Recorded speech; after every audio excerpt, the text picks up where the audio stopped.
الشیطان الرجیم بسم اللہ الرحمن الرحیم۔ بچے روتے کیوں ہیں؟ امام جعفر صادق علیہ السلام نے مفضل بن عمر سے فرمایا، کیا تم نے غور کیا کہ بچے روتے کیوں ہیں؟ بچے روتے ہیں اور والدین چاہتے ہیں کہ وہ نہ روئیں۔ بچے کے رونے میں اس کے لیے جو فائدے ہیں اسے والدین نہیں جانتے۔ وہ بچے کو خاموش کرنے کے لیے اس کی خوشی کے مطابق کام کرتے ہیں تاکہ وہ نہ روئے۔ حقیقت یہ ہے کہ رونا بچے یا شاید کچھ بچوں کے لیے بے حد مفید ہوتا ہے۔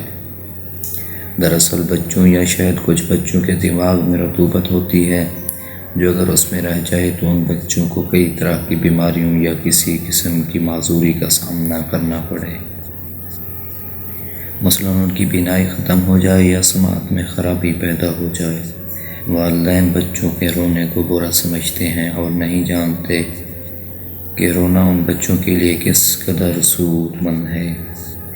اسی طرح دنیا میں ممکن ہے ایسی بہت سی بظاہر ناگوار باتیں ہوں جنہیں یہ دہریے دیکھتے ہوں، لیکن ان کے پیچھے چھپی ہوئی اللہ تعالیٰ کی مصلحتوں اور ان کے فائدوں کو نہ جانتے ہوں۔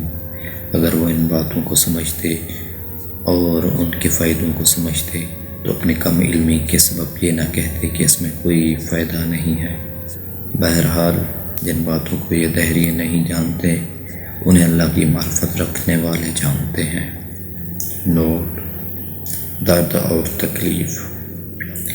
درد اور تکلیف یا بہت سی مشکلات اور ناگوار باتوں کو کوئی بھی شخص پسند نہیں کرتا، لیکن سمجھدار لوگ جانتے ہیں۔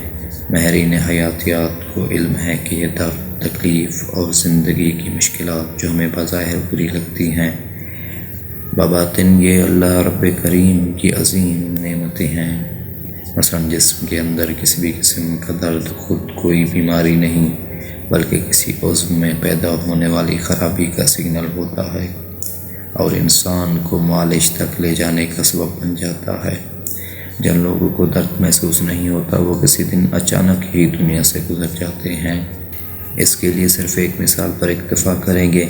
جن لوگوں کو شوگر کی بیماری ہوتی ہے اور اس کے ساتھ انہیں ہائی بلڈ پریشر بھی ہو تو انہیں دل کا درد محسوس ہی نہیں ہوتا۔ انہیں ہلکے ہلکے ہارٹ اٹیک ہوتے رہتے ہیں لیکن اکثر اوقات انہیں پتہ نہیں چلتا۔ جب درد محسوس نہیں ہوتا تو وہ کسی ڈاکٹر کے پاس بھی نہیں جاتے اور اس طرح اپنی بیماری سے غافل رہتے ہیں اور پھر اچانک ہی کسی دن اس دنیا سے گزر جاتے ہیں۔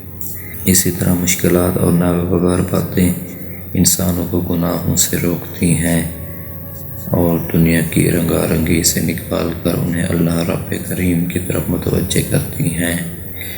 اس کے جو فائدے ہیں انہیں ہر شخص سمجھ سکتا ہے۔